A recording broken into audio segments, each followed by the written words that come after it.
मावशीकडे आम्ही फक्त 2 दिवसांसाठी आलो होतो, पण तिला अगदी घर भरल्यासारखं वाटत होतं आणि आम्हाला सुद्धा खूप मजा येत होती. कारण चिल्लर गँगमुळे ना घरामध्ये अगदी गोकुळ झाल्यासारखं वाटत होतं. सकाळी मी आणि स्मिता चपाती करायला बसलो आणि मावशीच इकडे दुसरी तयारी चालू होती, म्हणजे मटण बनवत होती. आता मटण तिने माझ्यासाठी घेतलं होतं, कारण स्मिता तर मटण खात नाही. इकडे तिने सुक्कं बनवलं होतं आणि रस्सा सुद्धा. दुपारी इशिका झोपली होती आणि इशिका खालची जी गोदडी आहे ना ती मला खूप आवडली. आता म्हटलं चला मावशीला मी बोलले की मला पण अशा गोदड्या शिवून भेटतील का, कारण मुंबईसारख्या ठिकाणी ना खूप गरम होतं, म्हणून मी गोदडी शिवायला तिला सांगितलं. त्यानंतर तिच्या घराभोवती लावलेली झाडं आहेत ना त्याची सुद्धा आम्ही देखरेख केली, कारण तिच्या घराभोवती खूप झाडं होती पहिली, पण आता त्यातली काही कमी झालेली आहेत. नळाला तिथेच पाणी घेतलं आणि काही कुंड्यांमधल्या झाडांना पाणी घातलं, कारण दिवसभर जरी पाणी घातलं ना तरी काही वेळानंतर झाडे कोरडीच पडतात, कारण उन्हाळाच तितका वाढलेला आहे. कुंडांमधल्या झाडांना पाणी घालून आम्ही बाहेर निघालो. आता बाहेर सुद्धा तुम्हाला दाखवते तिच्या किती झाडं आहेत. इकडे बांबूचं झाड बघा किती उंच आलंय, अगदी हिरवंगार वाटतं. बांबूचं झाड घरामध्ये असायलाच हवं असं बऱ्याच लोकांचं मत असतं. त्यानंतर गेट उघडलं आणि पाठीमागच्या साईडला जी झाडं आहेत ते सुद्धा म्हटलं तुमच्या सोबत शेअर करावी. तर इकडच्या साईडला बघा अशी मोठी अशोकाची झाडं आलेली आहेत आणि इथं अगदी गर्द सावली पडते, खूप छान वाटतं. आणि बाजूलाच तिची 4 व्हीलर आहे. इकडे त्यांनी 4 व्हीलरसाठी पत्र्याचा शेड सुद्धा केलेला आहे.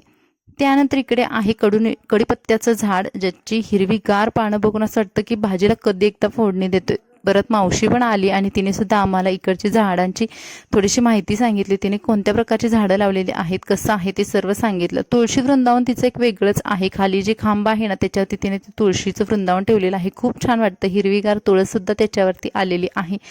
दुपारी शनायाचा असा डान्स चालू होता आणि वरची पीओपी तुम्ही बघाल, मावशीच्या घरामधली पीओपी खूप मोठी आहे, कारण तिचा हॉल एवढा मोठा आहे आणि त्या हॉलला साजेश अशी पीओपी सुद्धा मोठी आहे.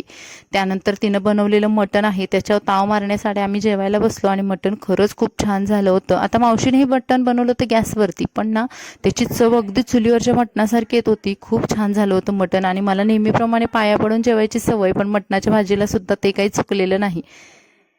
त्यानंतर आम्ही निघालो आमच्या मैत्रिणीला भेटायला, जी स्मिताची क्लासमेट होती पण माझी सुद्धा फ्रेंडच आहे, आणि तिला जुळी बाळं झालेले आहेत, त्यामुळे आम्ही तिला बघायला आलो होतो. तिच्या बाळांना भरपूर ब्लेसिंग देऊन आम्ही परत घरी आलो आणि संध्याकाळी निघालो घरी जायला.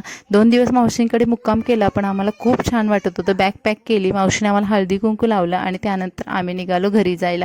तर 2 दिवसाचं जे वातावरण होतं ना तिला सुद्धा अगदी गोकुळासारखं वाटत होतं आणि आम्हाला सुद्धा मावशीकडे राहून खूप छान वाटत होतं. संध्याकाळी आम्हाला आमचा भाऊ सोडायला आला. Like subscribe, bye bye.